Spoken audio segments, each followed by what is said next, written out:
Hey, Guy Cochran, we're here in the studio and I wanted to show you guys something really neat. This is the Hyperdeck 8K from Blackmagic. Now you might think that it's just a deck, but it does a whole lot more. I want to show you guys something that's pretty unique about this device. It's really gonna surprise you. We've got a drive on top of it, and what we're gonna do is we're gonna wind up recording to this external USB drive. But before we get to that, I want to show you guys some of the features inside. So I'm gonna go ahead and we'll jump over into our Blackmagic, and I'll go ahead and hit auto, which should give you guys a close-up of the deck. There you go. Now you guys can see what's going on. The first tab that we have here is the record tab. Let me actually just show you. Here's a picture of what's going on, but what we want to see is the first tab here, which is record. You can choose SDI, HDMI, component, composite.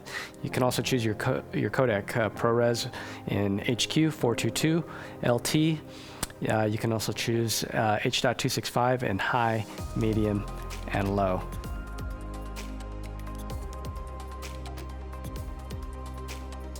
The next tab over is the monitor tab, and what you guys are seeing right now is actually, let me switch so you guys can get the monitor out. So that's going to be this one here. Now you can see that we're getting what we would call a not clean feed, a dirty feed. And so we could turn the clean feed on and off. We could turn zebra stripes on. We can also turn on focus assist, which will give you peaking. We can also turn on guides. And we can also turn on grid, which doesn't do anything. False color, you can see flesh tones. We can also turn on our LUT, which I'll show you guys via another camera. So we have our LUTs here on this tab, and right now we've got a LUT loaded for Pocket Cinema camera. We just so happen to have a Pocket Cinema camera hooked up, and we can cut to that now. And so that's the flat look of that. And now you guys can see if we turn the LUT on or off. So all I'm doing is doing this. You guys can see turning the LUT on or off. The last one here is scopes. And right now I have scopes on for the external monitor. So if we hit that, you can see video, but now we can also turn on waveform. You can see what happens there. Parade, see what happens there. Vector, see what's happening there. And histogram shows our exposure. We can see we got a nice mesh of highlights and shadows. So we'll go ahead and turn scopes off. And you guys can see, again, there's the scopes on and off. And let's go ahead and get out of this menu. So we can see on the screen as well, if we want to turn these scopes to waveform, parade, vector, histogram. Really cool stuff. The next thing we're going to go over to is the audio tab, and you can see that we can record the embedded audio that is with the video, or we can, so that's SDI and HDMI audio. We can also record XLR or RCA. I'll flip this thing around in a second and you'll see the back. Now, here's another interesting thing that we're going to be taking a look at is the fact that this thing has its own IP address because it can connect via Ethernet. And right now we've got DHCP on. And let's flip this thing around so you guys can see the back end of the unit.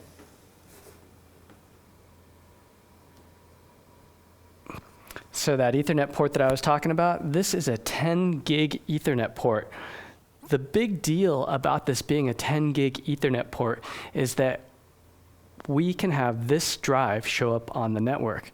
So right now I have a 16 terabyte drive hooked up, and I'll show you what that looks like as far as space.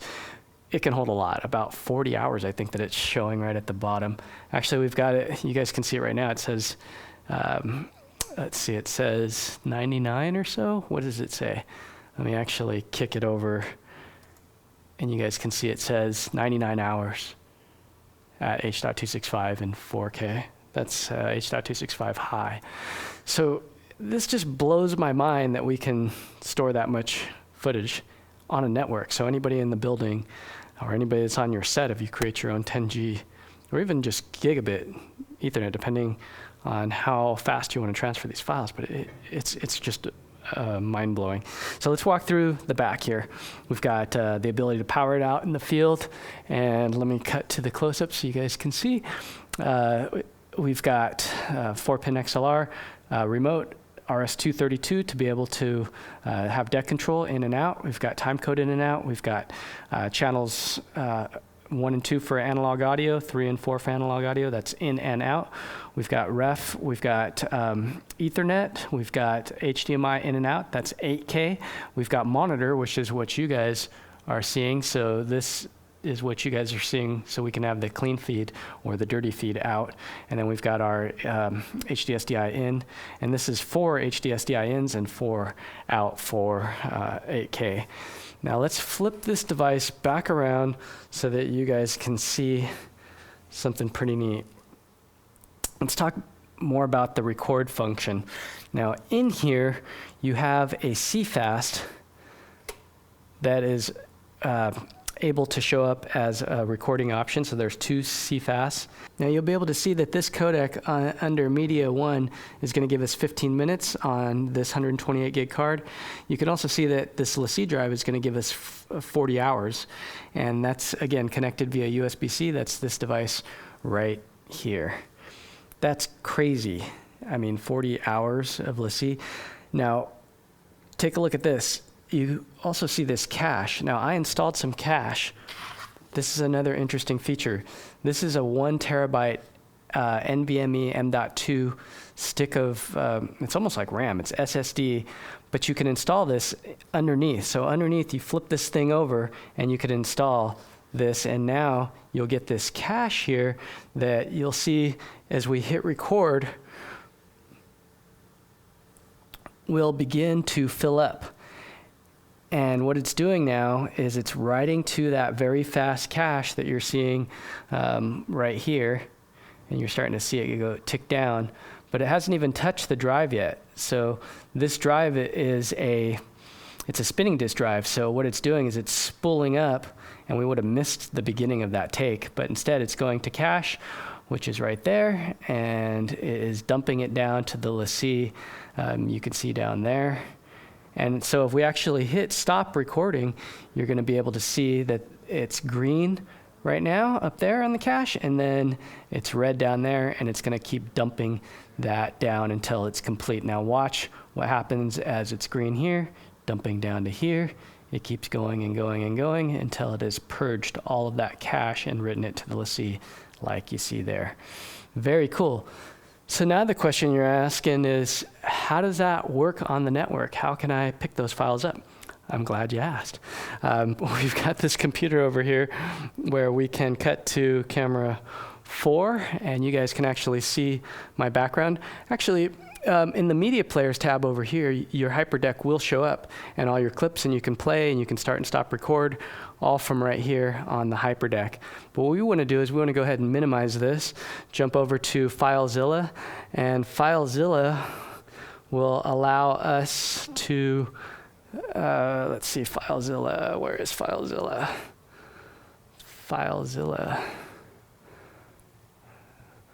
FileZilla will allow us to type in our IP address of our unit, which is inside the settings. If you need to figure out where that is, let's jump back over to the close-up real quick, and we're going to go into the settings, which are over here, setup, and you can see that we've got our DHCP, and our IP address is 192.168.11.107.